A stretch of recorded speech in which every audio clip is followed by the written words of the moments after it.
5 million walk among us, Freemasons. Their lavish temples are in every major city.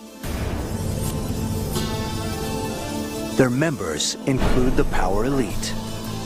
For centuries, they've inspired conspiracy theories about secret governments and global control. In most countries, people who are in power, mostly they are Freemasons. Who are they? What do they do? And why? There's nothing wrong with secrets. Some claim their power goes back to the Bible. Others say they've committed notorious crimes. So much of this conspiracy theory sort of depends upon making Masons out to be sort of superhuman.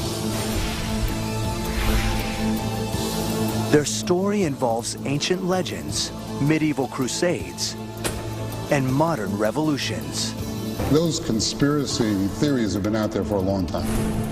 Now, for the first time, we will witness their secret rites and discover the power and the purpose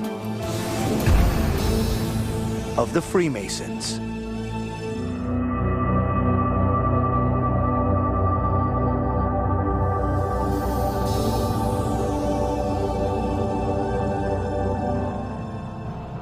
January 1989, George Herbert Walker Bush, former ambassador to the UN and former head of the CIA, takes the presidential oath of office, a public event.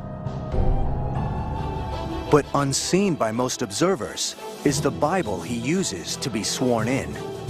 It's a strange volume, illustrated with the symbolism of the world's oldest and most influential fraternity, a secretive society called the Freemasons.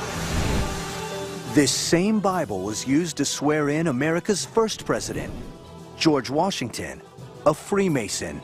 He would not be the last. In the United States, 14 of our presidents have been Freemasons.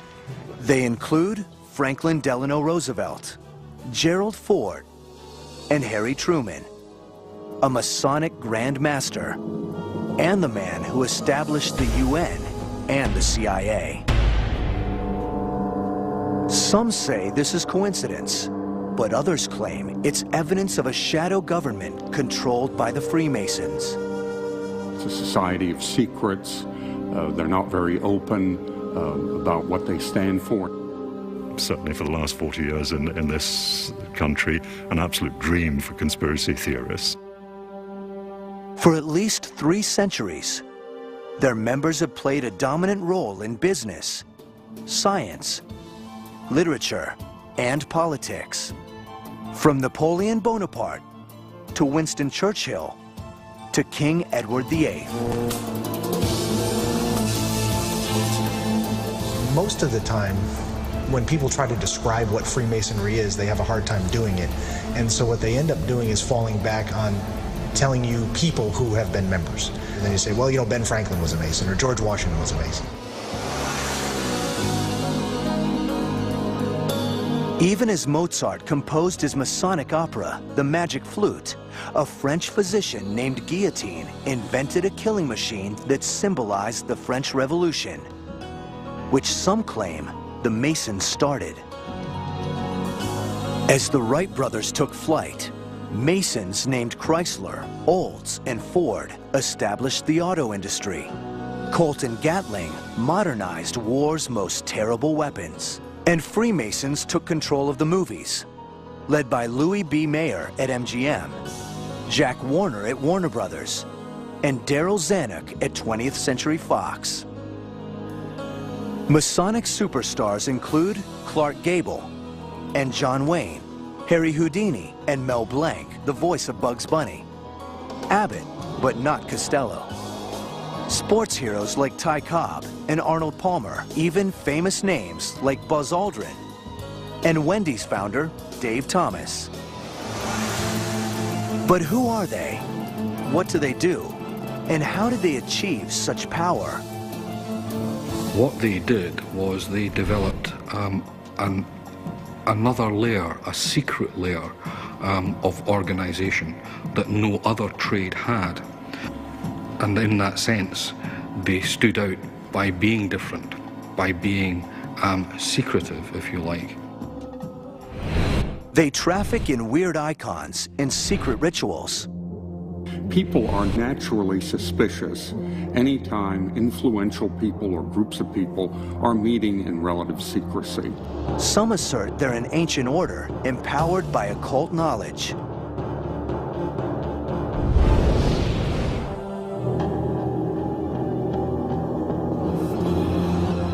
Many fear their bizarre initiations indoctrinate new members into a sinister cult. And their ritual reenactments of an ancient murder have some suggesting they are a ruthless conclave willing to kill to protect their secrets and their plans for a new world order. In almost every mysterious and controversial event, from Jack the Ripper to the assassination of John F. Kennedy, you can, if you look hard enough, find Masonic involvement. What is the secret? See, that's what they don't want to talk about. There's nothing wrong with secrets. We know who killed JFK. We know what happened at Area 51. Don't ask. Those conspiracy theories have been out there for a long time. I think part of it is the fact that we've never been out front and open about what we're doing. Today, most major cities are home to a Masonic lodge, ornate temples closed to outsiders and open to suspicion. I think the feeling on the part of the general public is that there are secrets that we're keeping from them that are making us superior to them. Masonic legends suggest a grand saga that stretches far into the past. Freemasons have, over the years, claimed that their body goes back to Solomon's temple, or even to the beginning of the world. That these Masonic rituals, you know, in some cases were created by God. What is the truth behind these fantastic claims? What is the fact, and what is the fiction? Freemasonry was practiced by many of America's founders, but some believe they are behind many horrifying crimes. There is the 1982 hanging of an Italian banker with links to the Vatican. There is the 2004 shooting death of a Mason during an initiation rite in New York. There are even wild claims that the killing spree of Jack the Ripper was a Masonic plot. We will penetrate the marble walls of the Masonic Lodge. We'll witness rituals never before seen by outsiders. We'll discover the forbidden password of the third degree, and we reveal the true purpose of the Masonic Creed. In most countries, the people who are in power, mostly they are Freemasons. For some reason, that's how it happened. It happened in the United States, in England, and all over the world. How did Masonry gain such prominence? What goes on within these lavish temples in London, New York, Philadelphia, or Washington, D.C.? Freemasons have no central authority. Each lodge is independent, yet they are seen by many as part of a global organization. The privacy of Masonic meetings led the people to think that here is a secret government within our government, that we're really not running our own affairs, but we're being manipulated by powers behind the throne. The conspiracy theory you find most attractive says something quite deep-seated about your underlying worldview. Are the Freemasons the most powerful men alive? Or are these just paranoid fantasies? Does their craft go back to biblical times? And do they possess ancient secrets? The questions have been raised. The answers are not what you'd expect.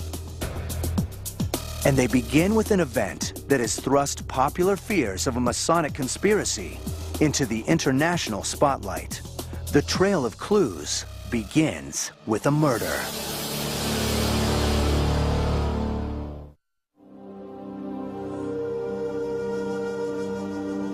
London's Blackfriars Bridge, the scene of a crime that would put the Freemasons in the crosshairs of popular fears.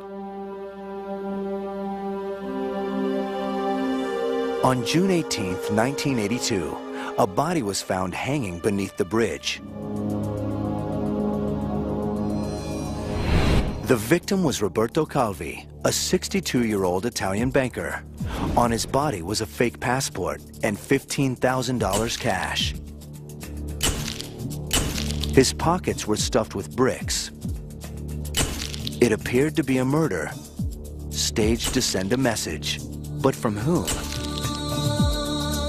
Some believe it was the mafia. Others suggest the symbolism was Masonic. The bricks in the pockets suggested stonemasons. The bridge where the body was found is close to the Masonic Grand Lodge of London. And even its name, Blackfriar, was the nickname for a secretive group to which Roberto Calvi belonged. An outlawed organization called Propaganda Due, or P2. And P2 had been a lodge of the Freemasons. British journalist Rupert Cornwell was in Rome back then, working for the Financial Times. I am Rupert Cornwell, and I am not a Freemason. When Calvi was discovered, the reaction was just amazement. The circumstances of the death were just people could not believe it. Roberto Calvi had risen through the ranks of Italy's banking industry to become chairman of Banco Ambrosiano, one of Italy's largest private banks, with ties to the Vatican that earned Calvi the nickname God's Banker. But weeks before his death, Calvi had appeared in court about the disappearance of $1.4 billion from his bank. My name is Conrad Garinger, and I am not a Freemason. Basically, what was going on was vast amounts of money were being laundered through Banco Ambrosiano, shipped overseas to Latin America and other offshore banking points, and then disappearing. Within days of the discovery of Calvi's body, British police ruled the death a suicide, a finding many thought to be a cover-up. The circumstances, of course, were quite bizarre. Would a person commit suicide by hanging themselves when he had to walk down quite a complicated set of steps and then climb out onto the scaffolding to do this? Later inquiries showed the injuries to his neck were inconsistent with hanging and that he hadn't touched the bricks in his pockets. And at the time of death, the point on the bridge where the rope was tied could be reached by someone standing in a boat. Rupert Cornwell personally met with Calvi 2 months before his death. He looked like a man who was under extreme pressure. This was a man who was frightened, who was hunted, and who was, I think, aware that the end probably wasn't that far off. Calvi was reputedly a member of the P2 Lodge. I'm John Hamill, and I'm a Freemason. P2 was a lodge under the Grand Orient of Italy. It was taken over by a man called Licio Gelli, who suddenly began to run the proper lodge, which was regularly registered as it had to be under Italian law. But he was also behind it running a clandestine lodge. P2 was established in 1877, and it was a very traditional Italian Freemason lodge. However, in the 1960s, it was taken over by Gelli, and when Gelli infiltrated the organization, it became a Freemason lodge with an agenda. Roberto Calvi was Catholic, and the church has long denounced Freemasonry. So why would he become a member of the P2 Lodge? I suspect that Calvi was attracted to P2 because it offered him business opportunities, because it satisfied his interest in the idea of hidden power. His son, Carlo, was 28 at the time of his father's death.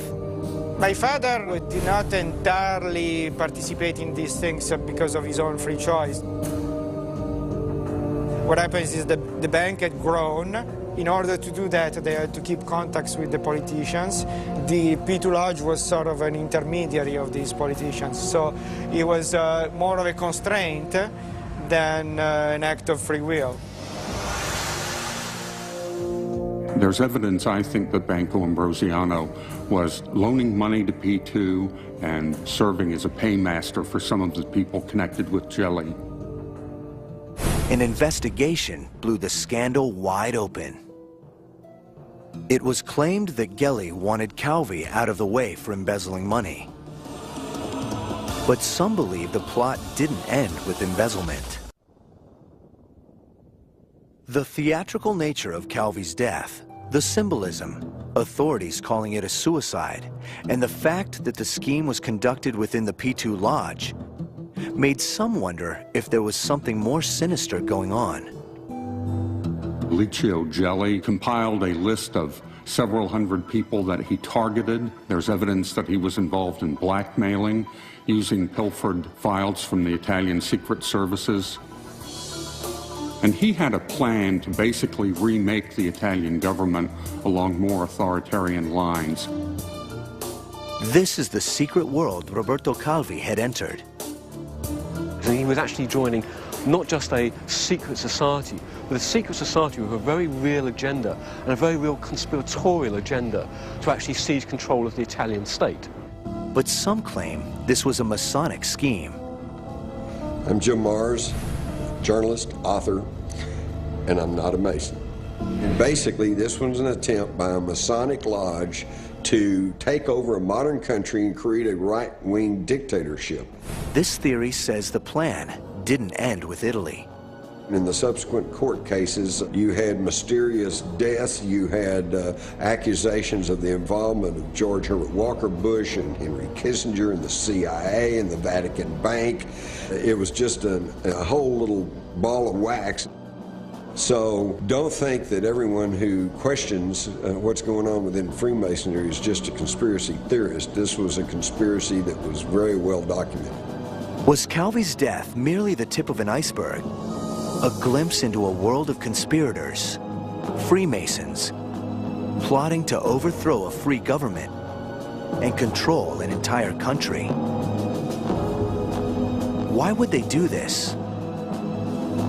Who are they? And why do they invoke such fear and suspicion? As it turns out, charges like these have been leveled against the Freemasons for centuries. Freemasonry began with the stonemason guilds of medieval England, Scotland, and France. Their trade secrets made them valued artisans in the construction of castles and cathedrals. Secret handshakes and other signals were used to identify men as members of the craft. Skilled stoneworkers known as operative Freemasons.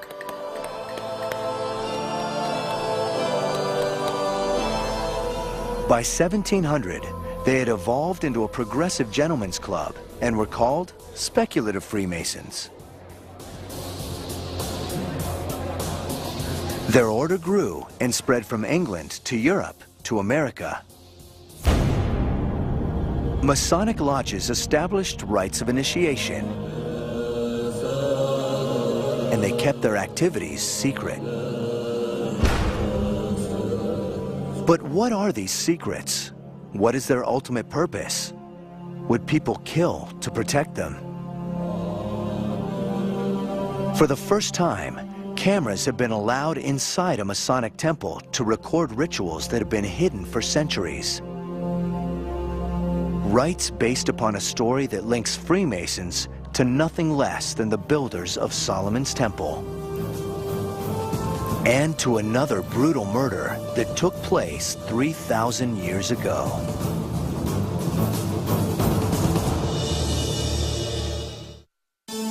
There are 5 million Freemasons in the world today. But who are they? They're known for their charity work,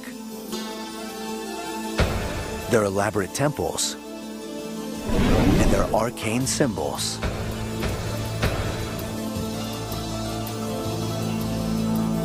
But what they may be best known for is secrecy. Much of it centered on initiation rites into the 3 degrees of Freemasonry: entered apprentice, fellow craft, and master mason. These rites go back 300 years, steeped in symbolic meaning. They've also been associated with dark agendas and, some claim, ritual murder. Then die.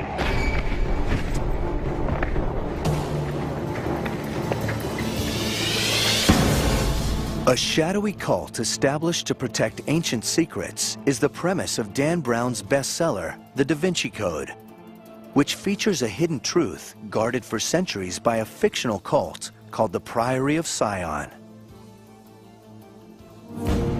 But in his next book, The Solomon Key, Brown brings in an organization that is real: the Freemasons, a group that conspiracy theorists say has amassed great power and is willing to destroy anyone who would challenge them. They assert that the Calvi death is one example of how far they'll go to protect their members and their schemes.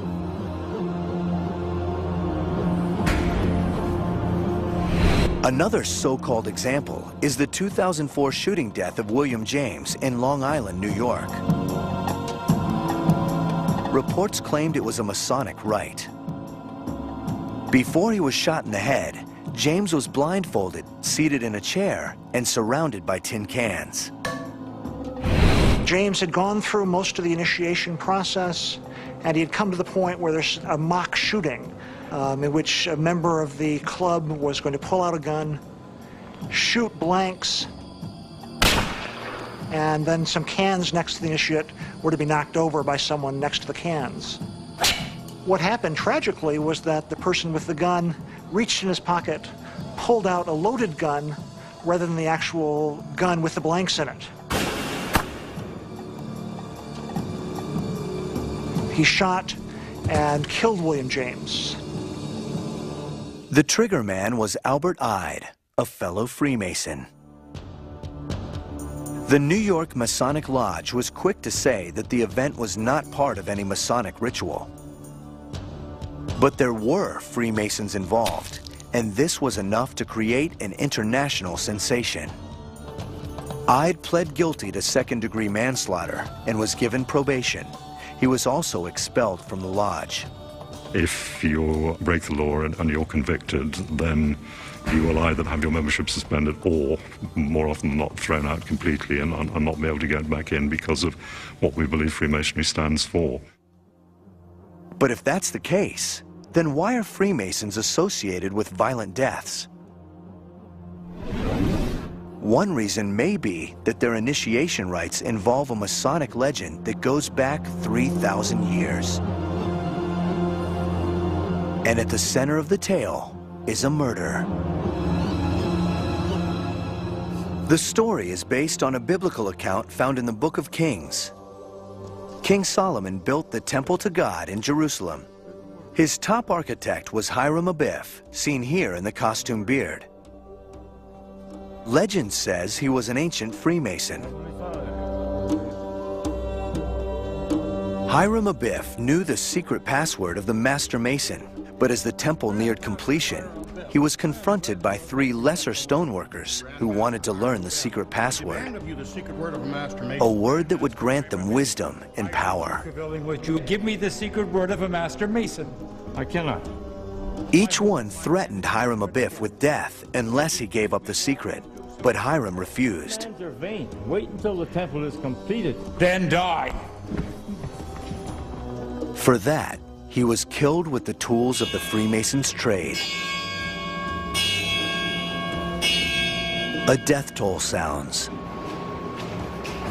and Hiram's body is removed from the stage.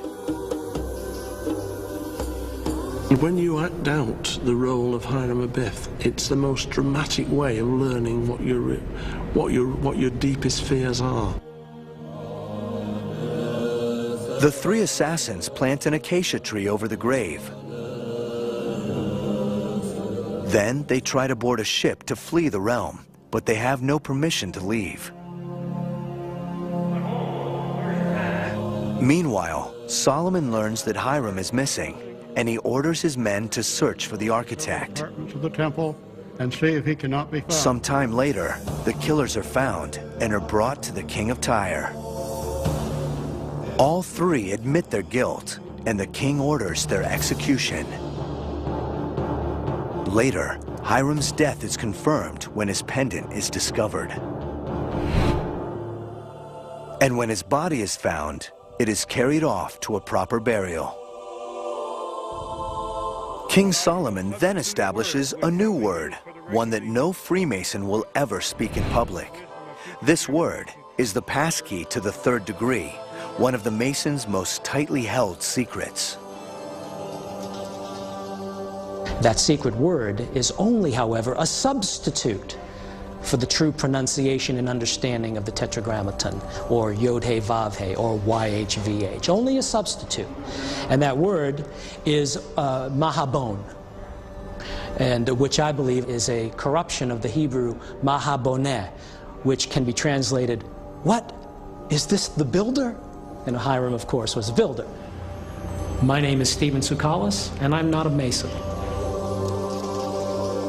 The ritual of the third degree is not about protecting a word. It's about being entrusted with a secret. It's an attempt to make every candidate completely reassess his life. That's why it's dramatic. I mean, it's supposed to be life-changing. But some see this ritual murder as a method of indoctrination into a sinister cult. According to Masonic ritual, if you break your oaths, you will be murdered. That is the basic of the oath. And as you go up in degrees, the punishments become more bizarre, from having your throat slit to having your chest open perpendicular. In the higher degrees, the top of your head will be taken off and your brain will be exposed to the heat of the noonday sun. Naturally, the Masons regard all this as absurd.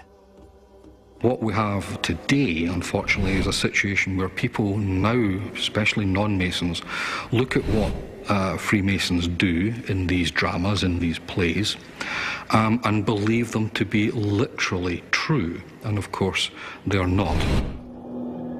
But if this is the case, then why all the mystery? And why do some believe the Masons maintain their secrets with the threat of murder? The key lies in how Hiram Abiff ties the Masons to another secretive society, the Templar Knights, and to a 500-year conspiracy that some claim has shaped the course of history and created the modern world.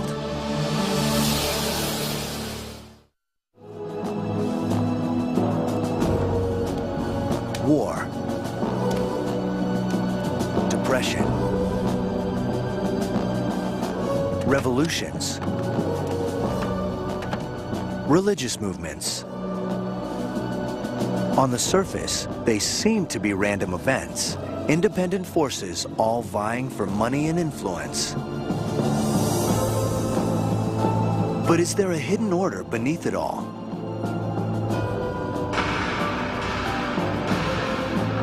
Are these events in fact orchestrated by a conspiracy of power brokers directing the business of the world through elite organizations and secret societies? When the Bilderberg meets, you know, and they were set up by leading Masons, the Ford Foundation and the Rockefeller Foundation.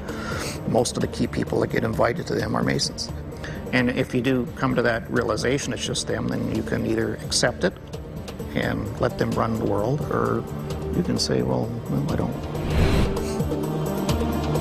But can any one organization be so powerful, ruthless, and invisible that it charts the course of history and controls the lives of millions? And are they willing to kill to preserve their silent grip on the levers of power? Freemasonry serves a very important role in conspiracy theories. It is undoubtedly the largest single organization which is secret which people know about. It's international, it's found in every country. So it's a perfect vehicle to enable an international conspiracy to take effect. The story of Hiram Abiff suggests that the Masons go far back in history, to the designers of the Temple of Jerusalem. Some push it back even further, to the very founders of civilization. But how do these claims link the Freemasons of ancient times to the corridors of power today? Freemasonry has attracted the rich and the powerful and the influential, and certainly as it evolved out of its medieval guild roots, it evolved into an organization which did attract opinion formers, and it's undoubtedly, historically, a recruitment tool that you would be joining this group with esoteric secrets going back to Solomon. Solomon's Temple is the key. Centuries ago, the ruins of the ancient structure served as headquarters for a band of noblemen who relinquished all their possessions to become armed escorts for visitors to the Holy Land during the Crusades. The Temple Knights, the Knights Templar.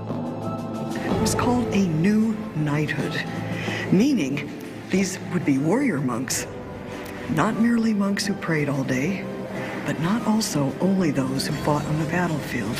So they began as a type of spiritual special forces for Christ, you might say.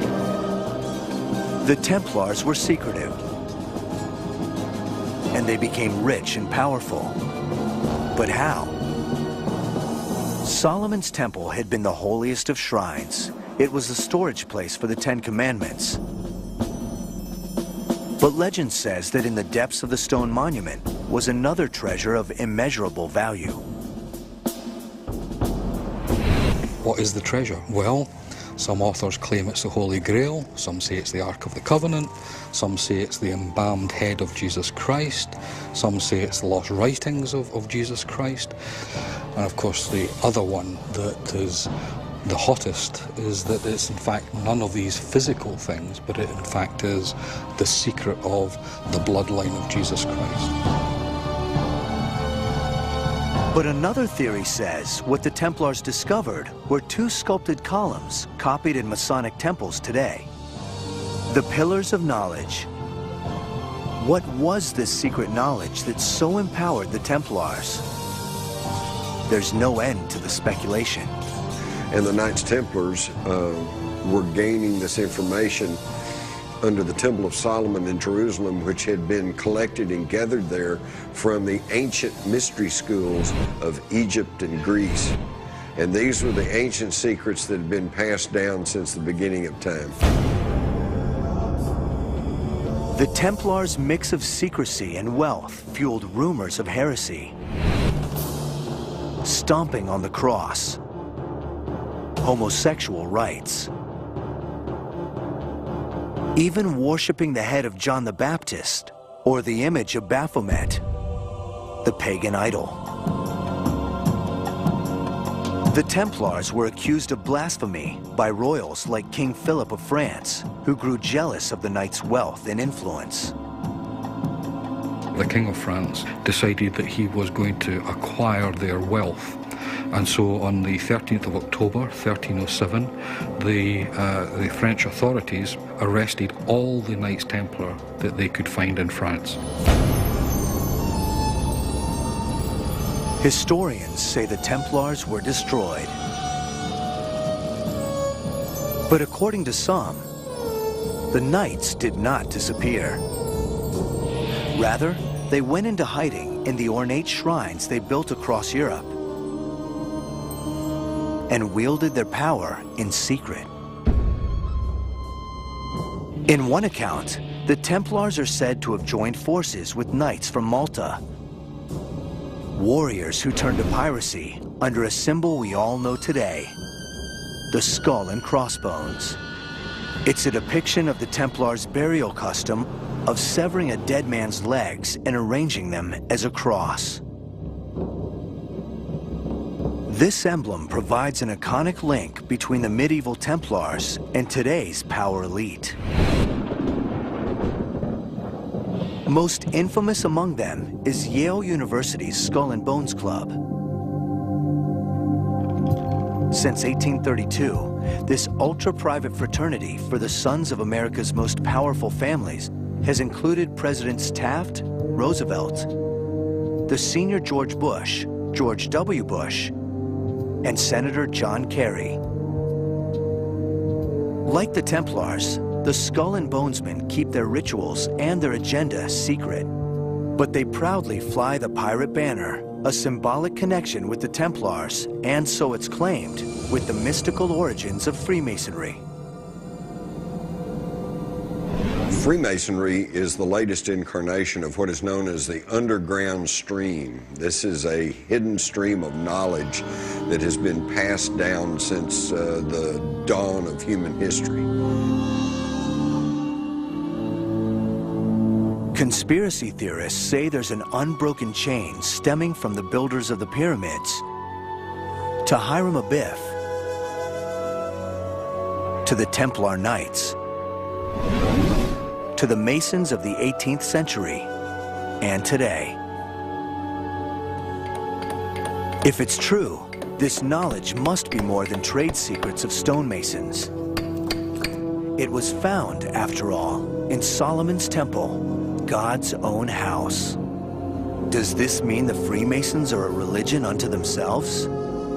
Their religious trappings have inspired opponents, from those who accuse them of heresy to those who claim they are in league with Satan himself.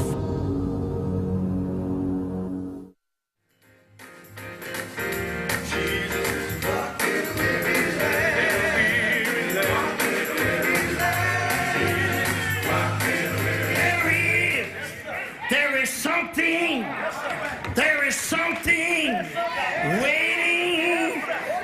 I have kept the faith in this life. If you want to receive your crown, keep fighting in the name of Jesus. It may sound like a church, but this in fact is a meeting of a Masonic lodge. Like a church, all nationalities are welcome, and in recent years, women as well. But it raises a question often asked by outsiders. Are the Freemasons in reality a religion? The prime qualification for entry into Freemasonry and our Grand Lodge and the ones we're enamored with around the world is a belief in God, a belief in a supreme being. We don't define who that should be, what your religion should be, but we believe that Freemasons should have a religion and practice it. But Masonic lodges adopt some of the trappings of a traditional church. We're entering the space that is most important in Freemasonry. Central to the furniture of a lodge is the altar. On it, you will find in an operating lodge the volume of the sacred law. What does that mean? It is basically a reference to whatever holy books that the members of the lodge believe in. I am Akram Elias, a Freemason, the Senior Grand Warden of the Grand Lodge of Free and Accepted Masons of Washington, D.C.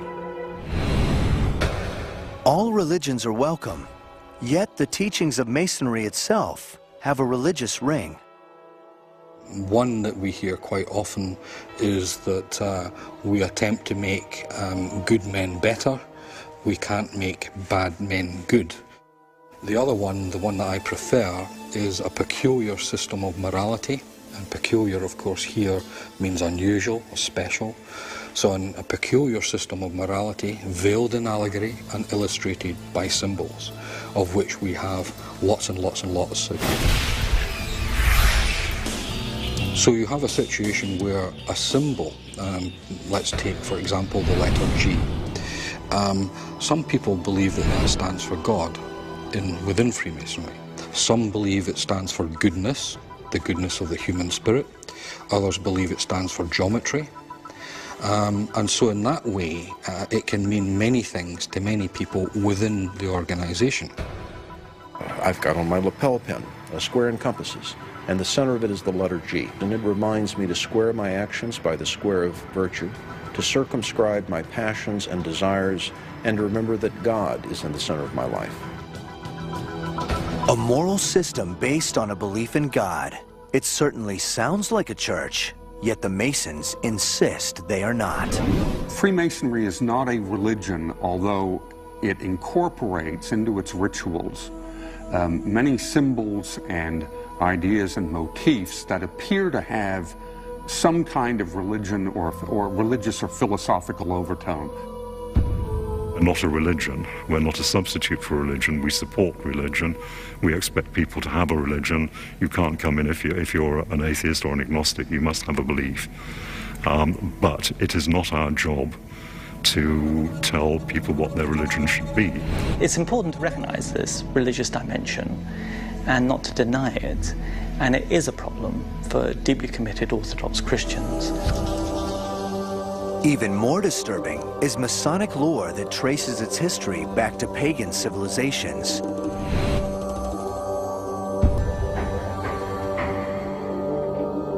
And Freemasonry seems to have inherited the practices of ancient mystery religions, which kept their rituals under wraps. The ancient mystery religions didn't let anyone in that desired. You underwent a strict test. In Freemasonry, you do as well. True Mason understands the deep meanings of the legend of Hiram Abiff, of the common gavel, of the apron, of coming to newness of life. Being, as we say, born again, yet Jesus is missing. And for many outsiders, this is a problem. Masonry is certainly a religion, and it has every aspect. It's certainly much more ornate than the most Protestant churches. It's a religion of secularism, essentially. As a Christian, I do believe in the one universal creative force. The Masons call it the great architect of the universe. It's the universal mass mind, which pretty well qualifies as God. But is this supreme architect the God of the Bible or someone else? I maintain that you cannot be an informed Mason and a Christian at the same time without being in some kind of rebellion against God. It's a conflict between Jesus, Christ, and Satan. This fanciful claim is supposedly proven by Masonic references to pagan Egypt. Connections to the alleged heresies of the Templar Knights, and their use of strange symbols, including the star or pentagram, to some a satanic icon.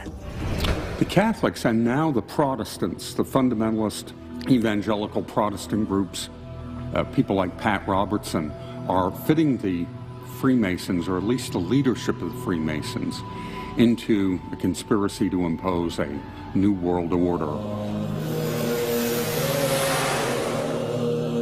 Is all the talk of harmless rituals and wholesome values just a smokescreen for something darker? Some point to moments in history where the Masons have been accused of monstrous acts. And one of them involves the most notorious mass murderer of them all. Is history made in secret? The pyramids, Solomon's Temple, the Templar Knights. Is there a link between these and other historical landmarks forged by the Freemasons? Are they more than builders? Are they the architects of an ancient conspiracy to control the world? At first glance, they appear innocuous, a social club that encourages brotherhood, community, and personal improvement. But is this a facade for something more sinister? Time and again, shocking murders have been blamed on the Masons, and some say they are warnings to those who challenge the power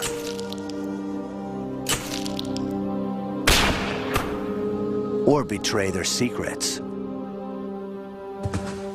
Some even link a Masonic conspiracy to the most notorious murderer of all time. I suppose one of the areas where we have and continue from time to time to be brought into conspiracy theory is the Jack the Ripper saga. In 1888, 5 women were knifed to death in the streets of London. Their throats slit, bodies mutilated, internal organs removed. And though these deaths took place in London, the assassin was never identified. For a few conspiracy theorists, the methods of Jack the Ripper point to the Masons. At 1:44 a.m. on the 30th of September 1888, the body of Catherine Eddowes was found in a corner of Mitre Square. The mutilations to her face and to her body were fairly extreme. People have since linked on to a possible Masonic connection to this. Firstly, 2 inverted V's were cut onto her cheeks. Some people have claimed if you put those 2 V's together, you would actually get an M denoting a Mason. Secondly, half her apron was removed, and obviously the link to aprons and Masons is obvious. Thirdly, the name Mitre Square, well, people are saying obviously the mitre and the square both being Masonic symbols.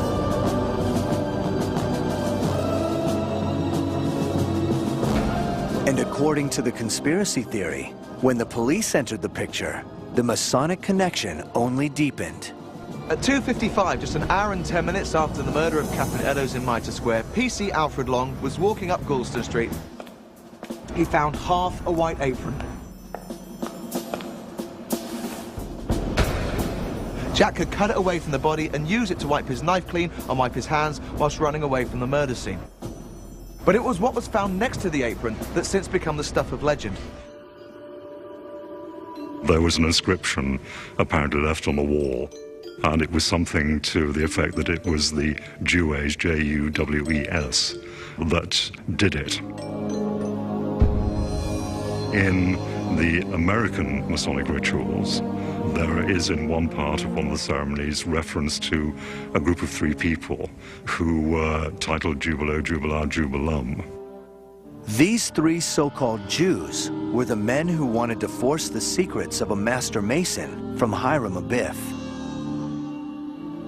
What's more, when the inscription was discovered, it was promptly destroyed on the orders of a Freemason.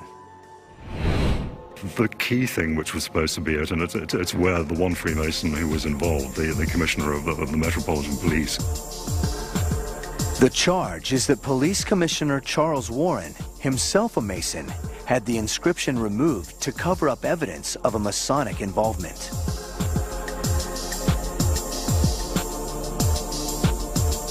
But why would a Mason go on such a killing spree? There are a number of writers who have claimed that this was a Masonic conspiracy for a number of different reasons, but generally a conspiracy to preserve the status quo.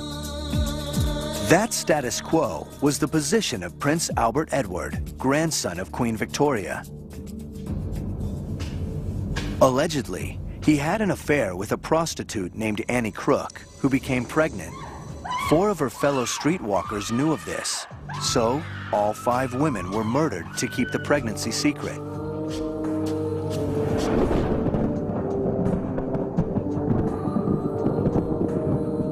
And the man who supposedly did it, Dr. William Gall, was the Queen's private physician. He was also a Freemason. Did a royalty-connected Mason surface into the public spotlight just long enough to protect a friendly prince? Is this how they operate, and why they've endured for so long? Freemason legends portray the craft as quietly existing for thousands of years.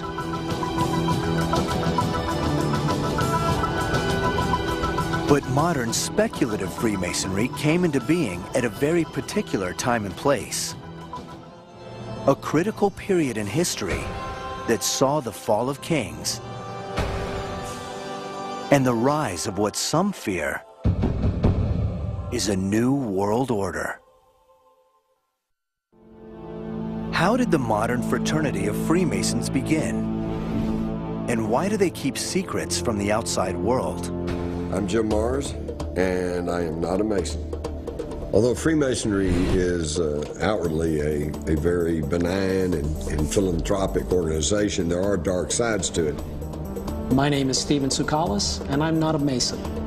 If it were a secret society, many of us would not know about it. It's not a secret society in that sense, but it is a society with secrets. The modern Masonic movement is usually recognized as having started in 18th century England. The Grand Lodge of England was founded in 1717 in London. Near St. Paul's Cathedral, a group of gentlemen convene at a pub called the Goose and Gridiron and formally pledge their allegiance to a club they call the Freemasons. While the original operative Freemasons were the stonecutters of the Middle Ages, this new Masonic order is made up of merchants and aristocrats who indulge in secret passwords and costume dramas. They call themselves speculative Masons, who discuss progressive ideas and speculate on the meaning of life. What happens in 1717 is still relatively mysterious. We've only got one broadly contemporary account of the foundation of the Grand Lodge. There are no reports in contemporary newspapers. Freemasons have a long tradition of secrecy. Some of the original secrets of the Freemasons were the operative secrets. They knew how to cut stones so it would be as strong as possible if they put it across a lintel. They knew how to make arches. Very importantly, they knew how to make squares. Getting the best jobs meant proving you were a member of the craft. The stonemason who is travelling from one building site to another, how is he going to identify himself to someone else that he is a stonemason? Well, he's got handshake, and this only shows that they are stonemasons. The operative tradition of keeping trade secrets carried over to the speculative Masons, who established handshakes, passwords, and rituals to create a sense of membership in their club. Just a few years after the meeting at the Goose and Gridiron, the Freemasons had hundreds of members, several branches called lodges, and a written constitution filled with fantastic symbols, signals, tools, and hand clasps. Even their own alphabet. They eventually devise a hierarchy of novice Masons, Master Masons, and Grand Masters. 3 levels called degrees, each one reached through a secret initiation and rewarded with a password that members swear never to reveal under penalty of death. New members are never asked to join. They must do the asking, and they are approved by secret ballot. A white ball for a yes vote, a single dark stone means exclusion. It's the origin of the term blackball. Tools of the builder's trade become symbols of the order. Speculative Freemasonry was formally established in 1717. But some claim the craft goes back well before that meeting at the Goose and Gridiron.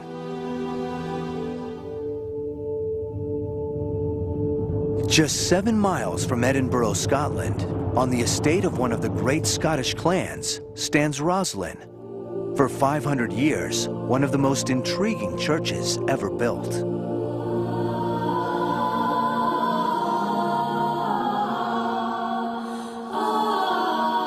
Rosslyn is so full of strange symbols, observers have found links between this church and everything from the Masons to Solomon to the Templar Knights, whom legend says fled to Scotland once they were disbanded.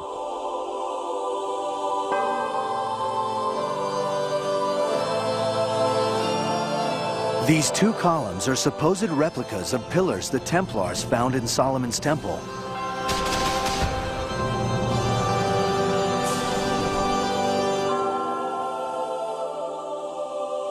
Some claim the symbolism of Rosslyn links all these stories and even points the way to the Holy Grail. But it's all speculation. In an age of uncertainty, we seek certainty. Rosslyn is not about certainty or putting something in a neat little box that everyone can say that's for sure what it is. That is not the point. It is a personal challenge for us to decode this building. I've studied this certainly 40 years. I have to say that the place is as big a mystery to me almost as it was when I first began. As to why it was built, it is a total mystery.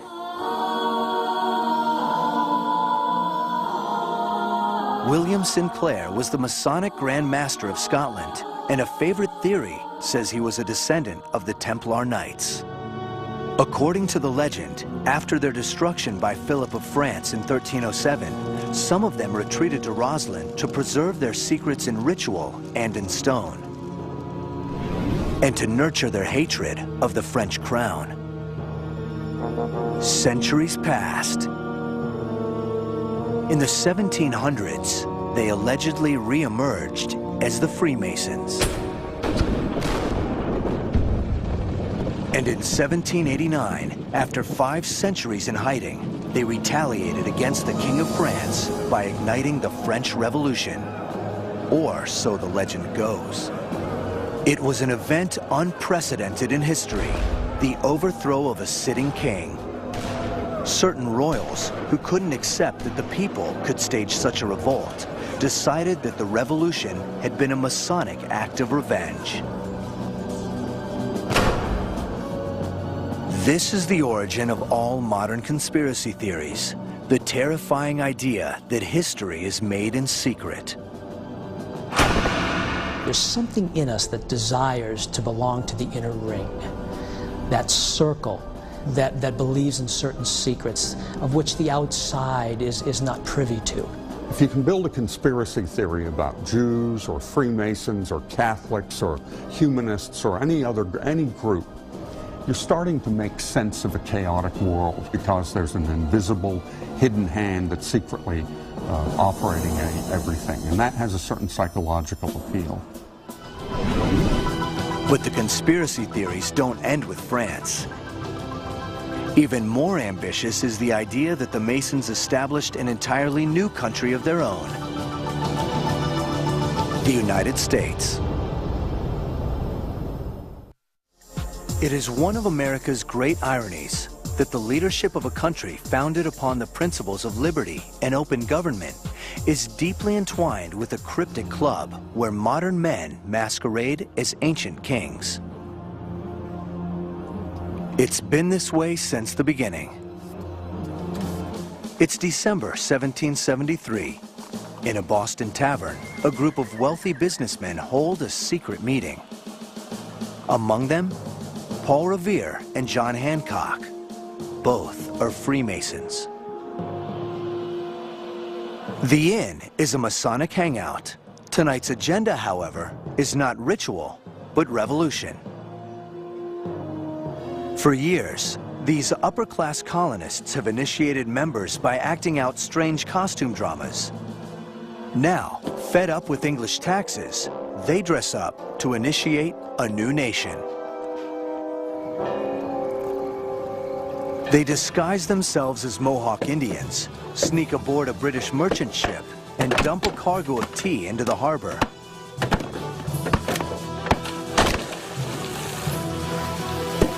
This act of sabotage becomes known as the Boston Tea Party. Citizens are burned up about unfair taxes. They're going to take the tea and throw it in the harbor, and of course it's widely held to be a Masonic event.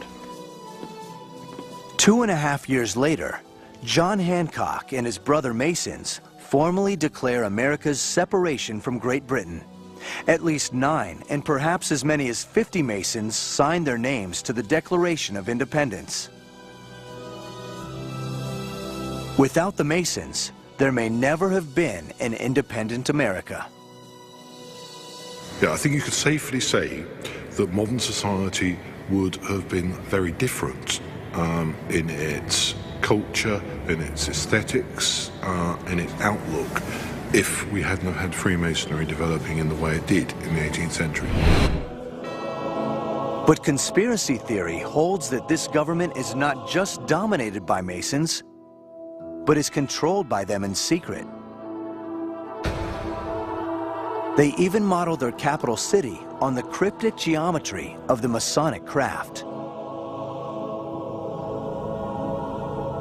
Masonic icons appear throughout the bricks and marble facades of Washington. Even the laying of the cornerstone of the U.S. Capitol was overseen by George Washington, dressed in full Masonic regalia. The gavel in American courtrooms comes from Masonic tradition. And the Washington street grid just north of the White House traces out a star which appears in Masonic symbolism, but which some insist is a satanic pentagram. There is also the shocking symbolism on the reverse of the U.S. dollar bill. America's founding fathers appointed a committee to design an emblem for the infant nation. Ben Franklin, the only Freemason on the panel, suggested a pelican feeding her young. But the idea was shot down in favor of an eagle with 13 arrows in its grasp. And then there is the all-seeing eye atop a pyramid, apparently referring to Egypt,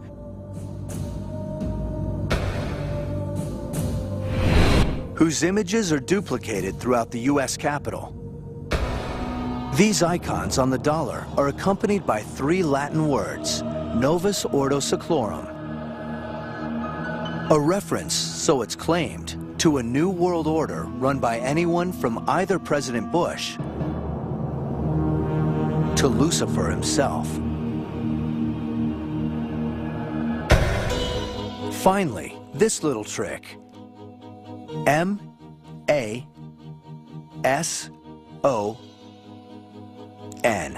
Letters that form both the square and compass of Masonry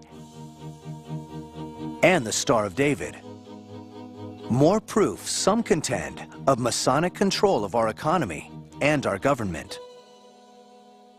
These fears go back to the dawn of the Republic, and they become a political force after an event that takes place exactly 50 years after the signing of the Declaration.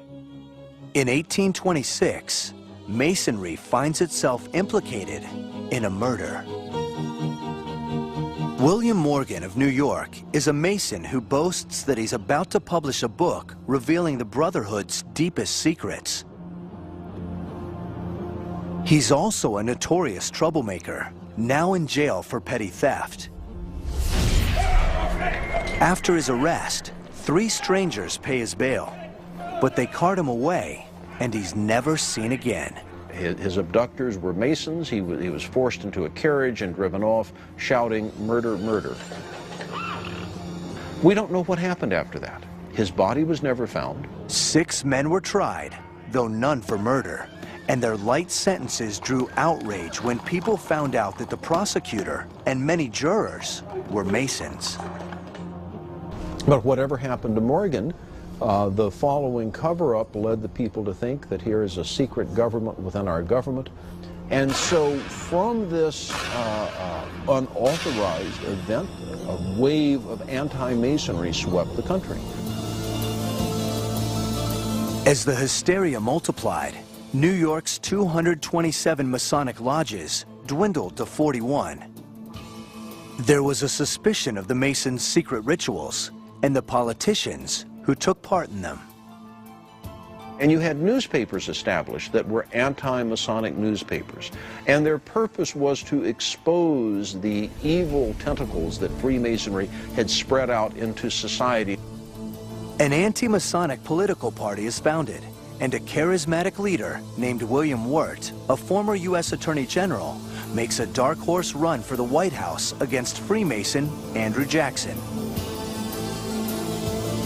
Wirt campaigns as an anti-Mason, but he finishes a distant third to Jackson and another Freemason, Henry Clay. Wirt dies in 1834, and the anti-Masonic frenzy subsides. American Masonry recovers from the Morgan episode.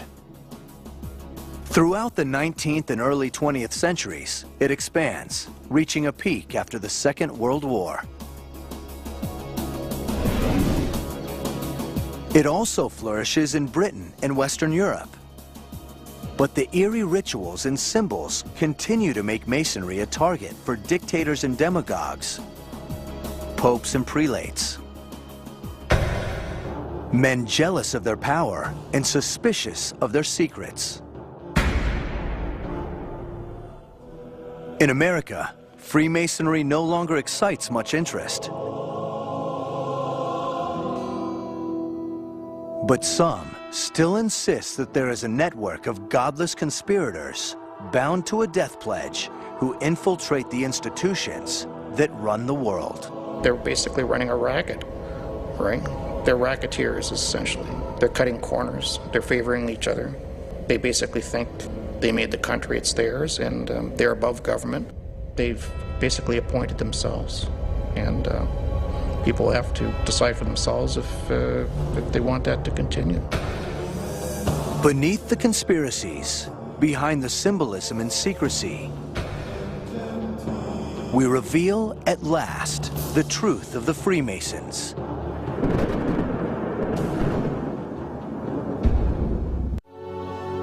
Are they an ancient order? Or a shadow government? A harmless social club? Or a satanic cult?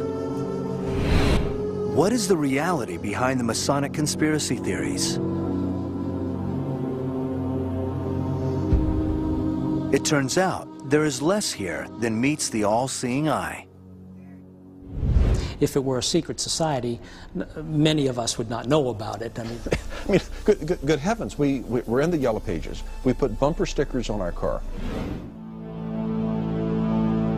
Despite legends that suggest an ancient past, the Freemasons are a modern phenomenon.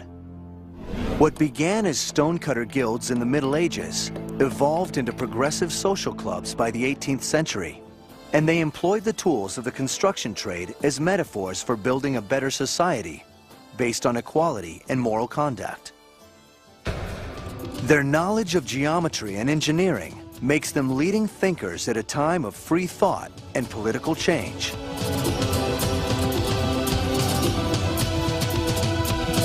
But their symbols and secrecy make them suspect to kings and churches who don't like secrets or political change. Maybe they see this as part of a conspiracy and they're going to look for villains. And Freemasons make great villains. But in reality, their rituals are harmless and their symbols no more ominous than a company logo. Some symbols attributed to the Masons aren't Masonic at all, like the Great Seal of the United States. The all-seeing eye above the pyramid is not Masonic, nor were the people who selected it. A committee was formed by the Congress just after the Declaration of Independence was signed. The first three members were John Adams, Thomas Jefferson, and Benjamin Franklin. Only one of those three men was a Freemason, and that was Benjamin Franklin. Franklin suggested several designs, none of them involving an eye or a pyramid. Non-Masons chose that design. The pyramid is unfinished because it signifies a solid foundation for a country that's always a work in progress, under the eye of Providence. It doesn't refer to Egypt because Masons didn't build the pyramids. That's a myth. If the Great Seal were a symbol of America's founding Freemasons, it would have appeared on the dollar long before it did. In 1935, under President Franklin Roosevelt. Henry Wallace, Roosevelt's vice president, thought that the Great Seal was a Masonic emblem. And he suggested to Roosevelt, who both of them were Freemasons, that it would be nice to put this on the back of the dollar bill.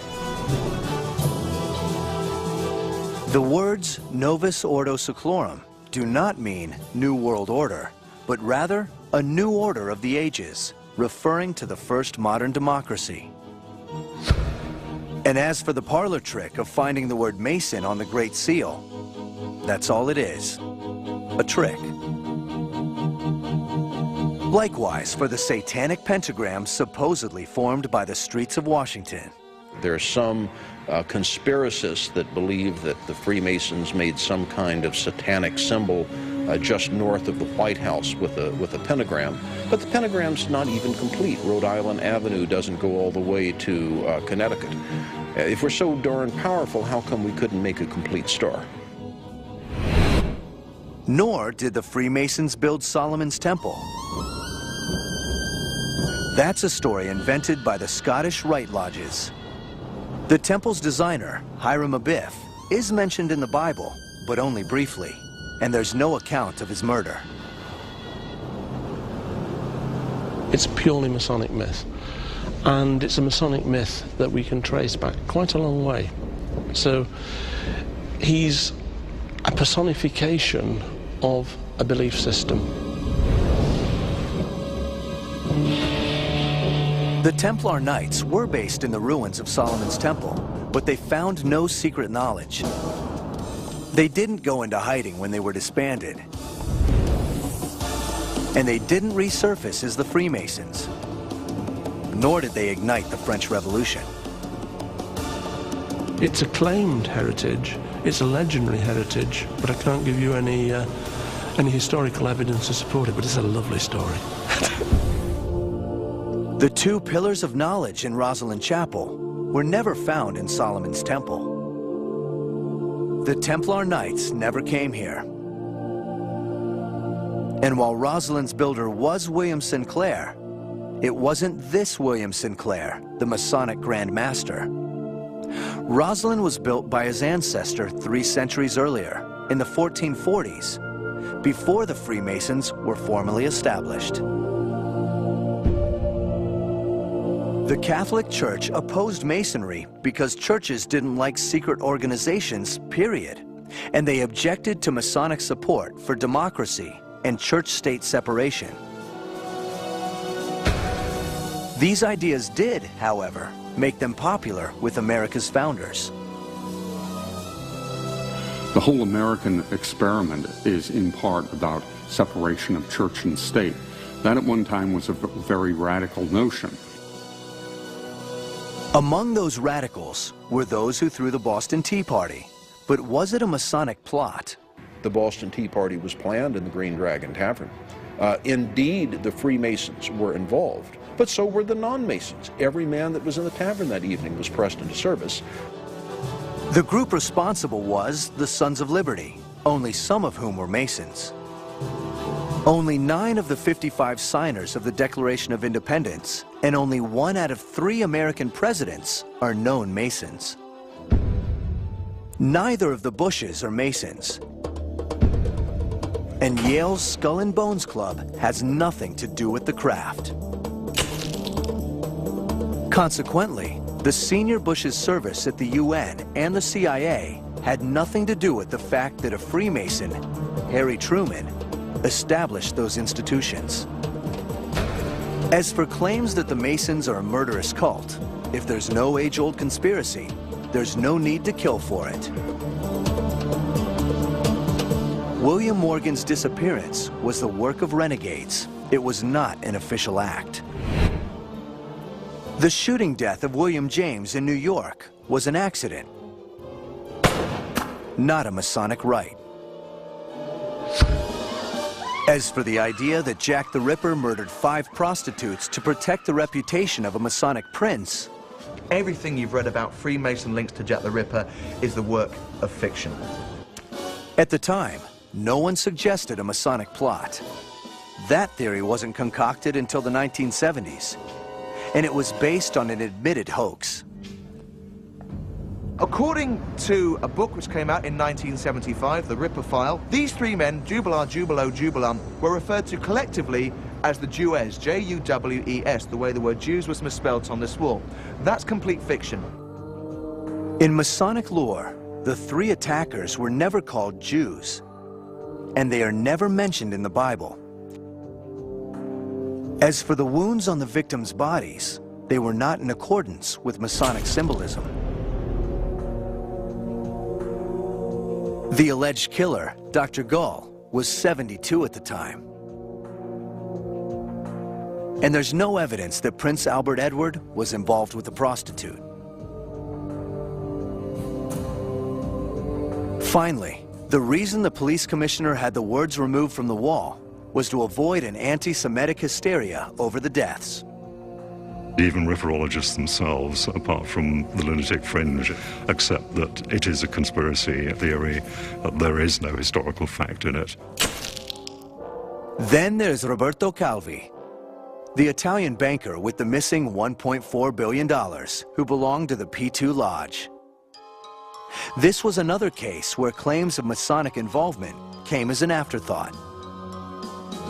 But it was quite some months after the event, and when people started to doubt whether it was suicide, that suddenly, rather like the Ripper case, the Masonic element suddenly comes in, oh, it's the Masons again. The reality is that the P2 Lodge had been hijacked by criminals as a front for doing business in powerful circles. It was a wonderful gift to the conspiracy theorists. Freemasonry as a movement didn't benefit at all from any of the financial improprieties, and Freemasonry really wasn't involved. The fact that Calvi's hanging took place near London's Grand Lodge means nothing. And the bricks found in Calvi's pockets are not emblematic of Freemasons, who are stonecutters, not bricklayers. In October 2002, forensic experts ruled out death by suicide. And in 2006, 4 men were charged with the crime. None of them are Freemasons. So, if the grand conspiracy is fiction, what is the reality? For the first time, cameras record a Masonic initiation, and you can judge for yourself.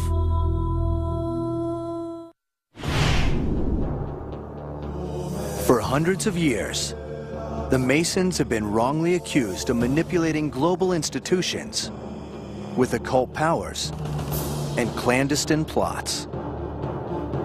At the core of these fears is their secret rite of initiation, a ritual that allegedly indoctrinates the power elite into the Masonic world. What is the reality behind the rumors? The initiation ceremony is something which has a huge effect on the individual. Now, cameras have been allowed in to record the entirety of a ceremony that has generated centuries of fear and paranoia. The secret initiation into the first degree.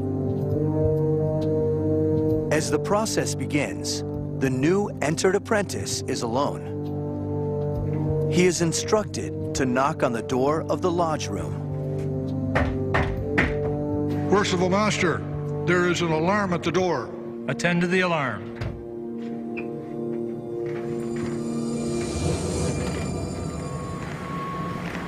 He is then led up to the officers of the lodge, who begin the proceedings.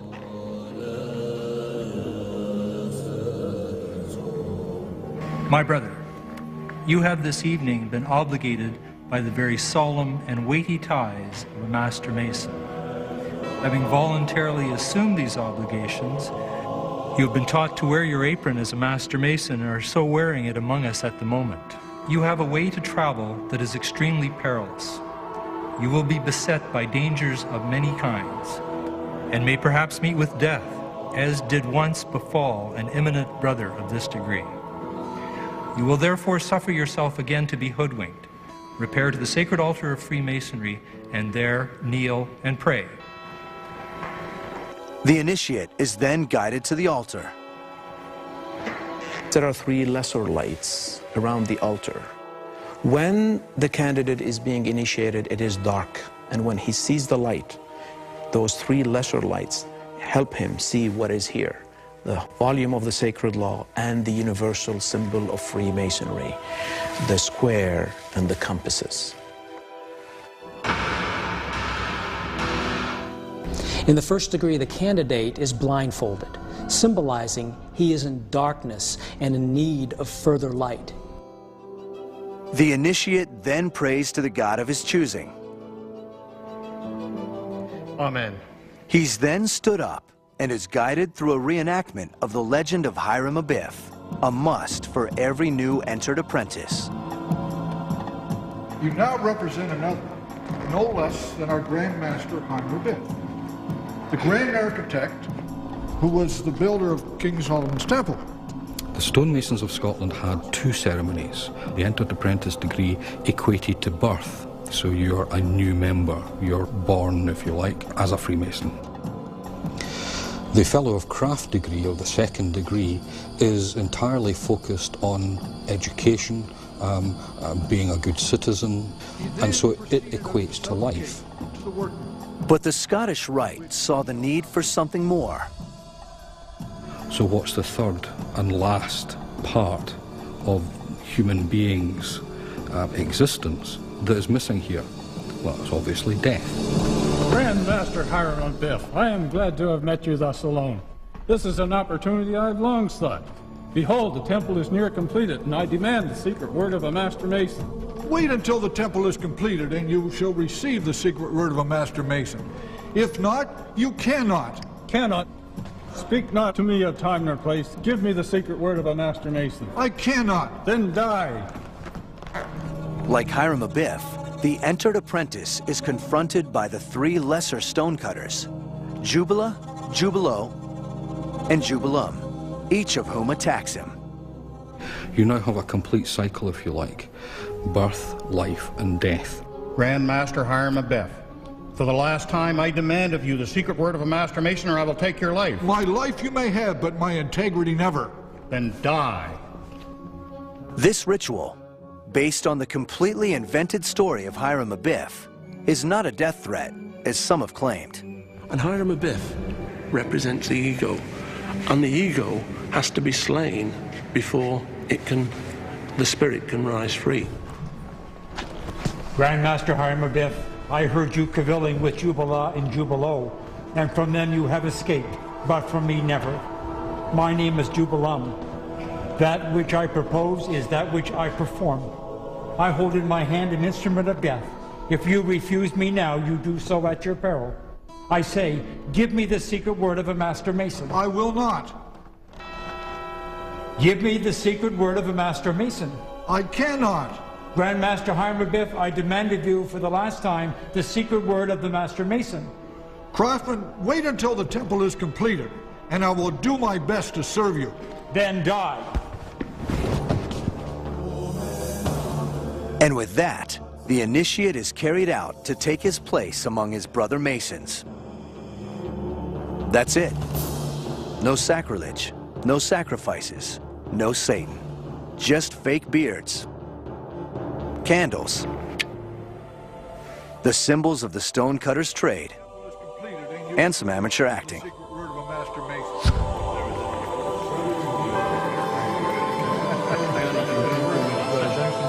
This is what all the fuss has been about. This is the work of the notorious cult that so many accuse of sinister plots and ancient conspiracies.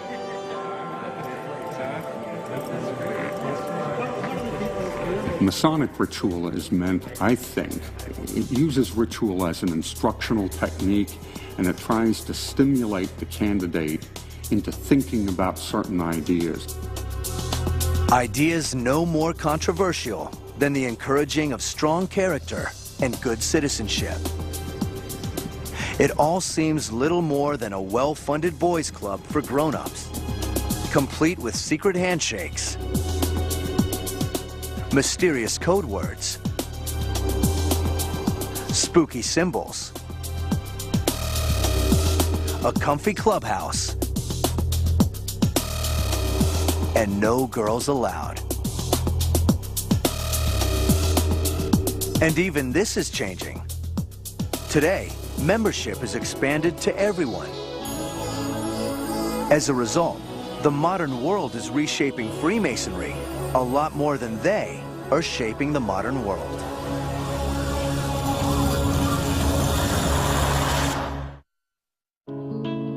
For hundreds of years, outsiders have believed that the Freemasons are the architects of anything from a political conspiracy to a religion.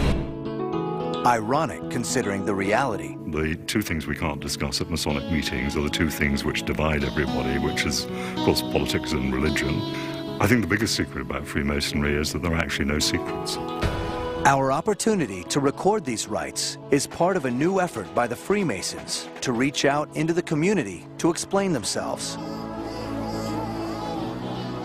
while still maintaining a sense of privacy.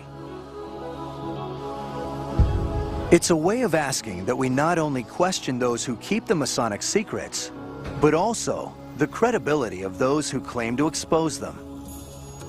One of these secrets is the fact that the Earth was colonized by extraterrestrials and that they tweaked with primitive Earth primates' DNA and created their worker race, which is Homo sapiens. Freemasonry is the system of control set up by Satan to oppose the church.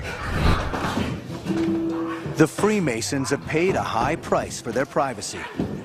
People are always going to believe what they want to believe, and unfortunately, conspiracy theories have a great immunity from truth. And the Freemasons make a convenient whipping boy.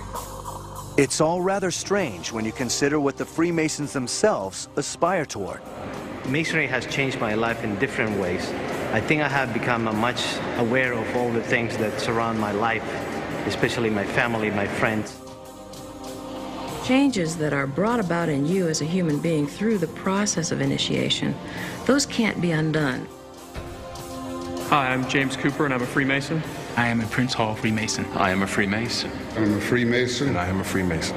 Hello, I'm Janet Wintermute, and I'm a Freemason. In the end, the Freemasons are just normal folks who seek a sense of community and camaraderie that transcends religion, race, and economics. Truth, for me, is something which is universal. And I believe that through my involvement with Masonry, I have discovered the meaning of that truth. For the millions of Freemasons across the globe, the purpose of the world's oldest and most successful fraternity is not to remake the world, but to better themselves. It makes you grow in responsibility and your faith in your fellow man and helping one another. You take a good man and make him better, and that's what it's all about.